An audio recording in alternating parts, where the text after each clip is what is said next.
Assalamualaikum warahmatullahi wabarakatuh. Perkenalkan, nama saya Yosinevita. Saya dari Universitas Maritim Raja Ali Haji, Fakultas Ekonomi, Program Studi Akuntansi. Di sini saya akan memaparkan materi mengenai sosial budaya dan maritim.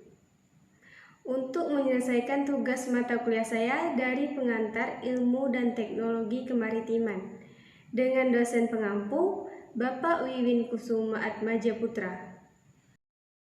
Baik, langsung saja saya paparkan materi yang pertama, aspek sosial dan budaya maritim. Aspek sosial adalah segala meliputi hasil aktivitas hubungan manusia dengan alam di sekitarnya. Aspek sosial juga meliputi faktor ekonomi, budaya, dan politik. Budaya maritim dapat kita pahami sebagai keseluruhan gagasan yang mampu menghasilkan tindakan dan perilaku yang menjadi milik suatu kolektif yang tinggal dan hidup dengan lautan. Materi yang kedua, aspek sosial dan budaya dengan peradaban maritim di Indonesia. Sejarah bangsa Indonesia telah berlayar jauh dengan kapal bercadik dengan alat navigasi seadanya. Mereka mampu berlayar ke utara, lalu ke barat, memotong lautan Hindia, Madagaskar, dan berlanjut ke timur hingga Pulau Paskah. Dengan kian ramainya, arus pengangkutan komoditas perdagangan melalui laut mendorong munculnya kerajaan-kerajaan di Nusantara bercorak maritim. Nah, sekilas sejarah itu tentunya memberikan gambaran betapa kerajaan-kerajaan di Nusantara dulu mampu menyatukan wilayah Nusantara dan disegani bangsa lain. Paradigma masyarakat yang mampu menciptakan visi misi maritim sebagai utama dari kemajuan budaya, ekonomi, politik, dan sosial. Sejarah kekuatan maritim di tanah air sudah ada sejak dahulu, dan sentralnya berada di wilayah pesisir dan laut. Oleh karena itu, dengan adanya pelabuhan dan sah bandar, dapat dikatakan bahwa karakter maritim bangsa Indonesia sudah kuat sejak dahulu sebelum kebudayaan. Materi yang ketiga, perbedaan masyarakat pesisir dan masyarakat agraris. Masyarakat pesisir.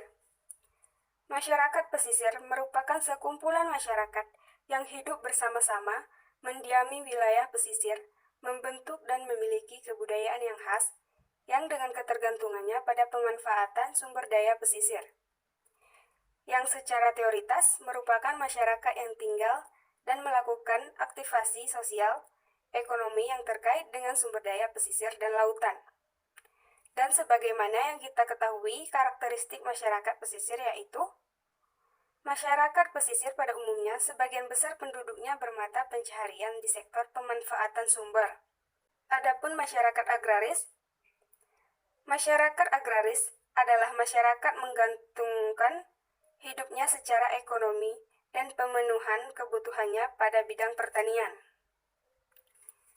Yang memiliki ciri masyarakat yaitu yang pertama, memiliki ikatan kekeluargaan yang erat. Kedua, budaya gotong royong. Materi yang keempat, sumber daya manusia dan peradaban maritim. Berbicara dengan SDM kemaritiman, tidak terlepas mengenai kelautan dengan segala sumber kekayaan laut yang belum dimanfaatkan secara maksimal oleh masyarakat Indonesia. Sumber laut yang berlimpah ini bisa memberikan andil besar bagi kesejahteraan rakyat. Padahal Laut Indonesia dapat menghasilkan ratusan triliun devisa dengan berbagai potensi energi terbarunya. Sebagai negara kepulauan terbesar di dunia dengan sumber daya alam berlimpah, Indonesia belum mampu memanfaatkan potensi yang dimiliki. Kondisi ini terjadi karena rendahnya kualitas sumber daya manusia di bidang maritim. Rendahnya SDM bangsa ini terjadi karena fokus pembangunan pemerintah masih berkiblat pada sektor darat atau agraris. Nah, melihat besarnya potensi laut Nusantara Indonesia, mestinya mempunyai infrastruktur maritim yang kuat, seperti pelabuhan yang lengkap dan modern, sumber daya manusia di bidang maritim yang berkualitas, serta kapal-kapal yang berkelas. Mulai untuk jasa pengangkutan manusia, barang, migas, kapal menangkap ikan, sampai dengan armada TNI Angkatan Laut.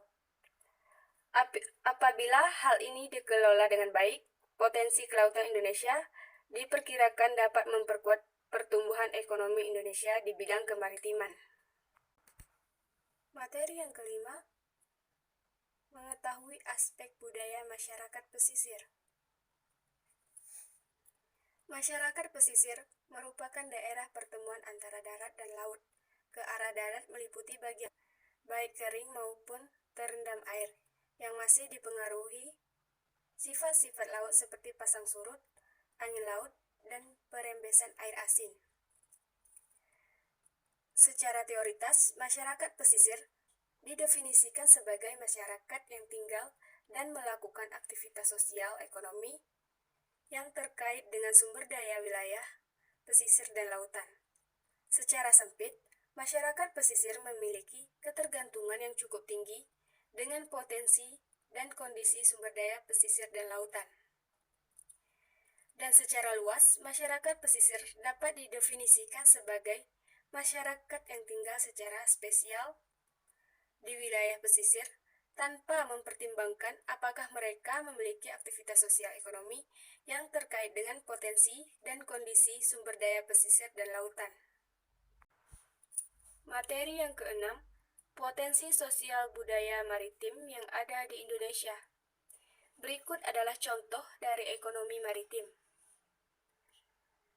Jasa penyeberangan kapal antar negara atau pulau, jasa pergudangan laut, terminal peti kemas, industri pembuatan senjata kapal perang, tol laut sebagai sarana pengangkutan logistik kelautan, jasa pernavigasian kapal laut, industri pengiriman barang melalui laut, dan seluruh kegiatan perekonomian di pelabuhan.